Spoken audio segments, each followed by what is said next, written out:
A Haunted House by Virginia Woolf. Read by Frank Blissett.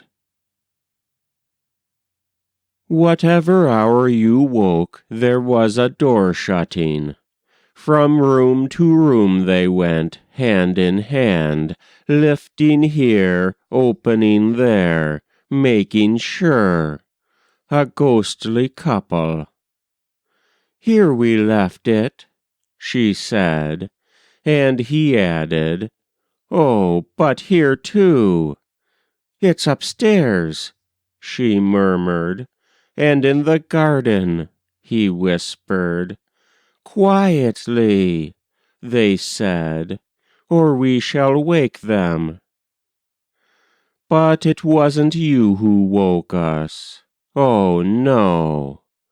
They're looking for it. They're drawing the curtain, one might say, and so read on a page or two.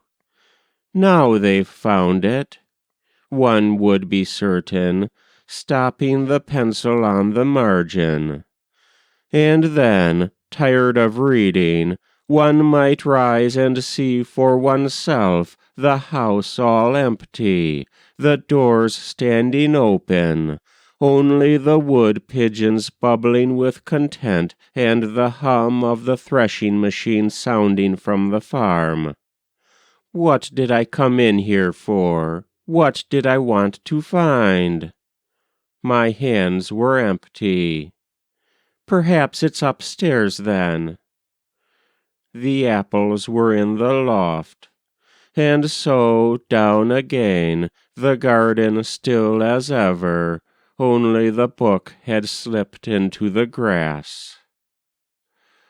But they had found it in the drawing-room, not that one could ever see them.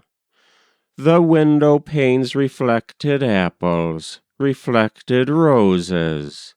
All the leaves were green in the glass. If they moved in the drawing-room, the apple only turned its yellow side. Yet the moment after, if the door was opened, spread about the floor, hung upon the walls, pendant from the ceiling, what? My hands were empty. The shadow of a thrush crossed the carpet. From the deepest wells of silence the wood pigeon drew its bubble of sound. Safe, safe, safe. The pulse of the house beat softly. The treasure buried, the room. The pulse stopped short. Oh, was that the buried treasure?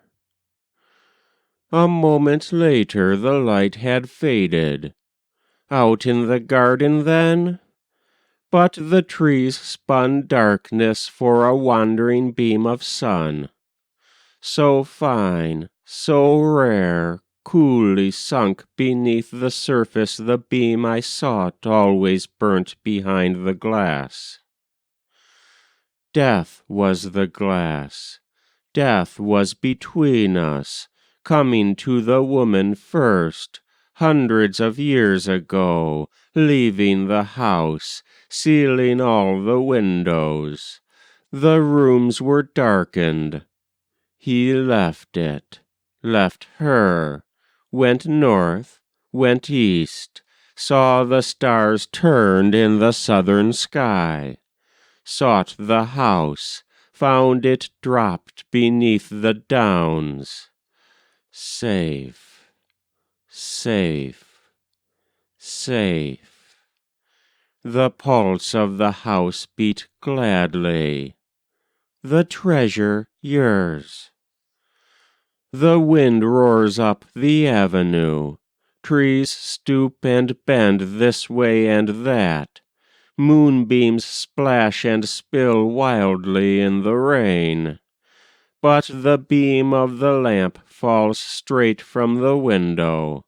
The candle burns stiff and still. Wandering through the house, opening the windows, whispering not to wake us, The ghostly couple seek their joy. Here we slept, she says, and he adds, kisses without number. Waking in the morning, silver between the trees, upstairs, in the garden, when summer came, in winter snow time. The doors go shutting far in the distance, gently knocking like the pulse of a heart. Nearer they come, cease at the doorway. The wind falls, the rain slides silver down the glass. Our eyes darken, we hear no steps beside us. We see no lady spread her ghostly cloak. His hands shield the lantern. Look, he breathes. Sound asleep, love upon their lips. Stooping, holding their silver lamp above us, long they look and deeply, long they pause. The wind drives straightly, the flame stoops slightly. Wild beams of moonlight cross both floor and wall, and, meeting, stain the faces bent, the faces pondering, the faces that search the sleepers and seek their hidden joy. Safe, safe, safe. The heart of the house beats proudly.